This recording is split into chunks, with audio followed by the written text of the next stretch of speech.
बिहार में पुणी एनडीए सरकार विधानसभा निर्वाचन में बड़ बाजीमात करिछि एनडीए। बीजेपी जेडीयू एलजेपी हाम मेंट मोट 243 आसन 202 सीट हाते पुणी बिहार गड़ निज नारे करिसेंती।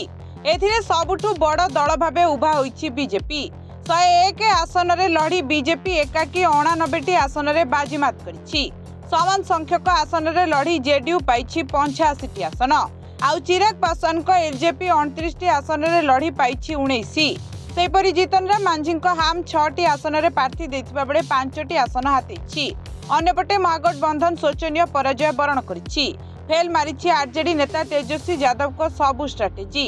बिहार जीतिबा पई प्राणप्राणे चेष्टा करथिले तेजस्वी और राहुल, हेले बड़ पराजय वरण करिछि एई जोड़ी।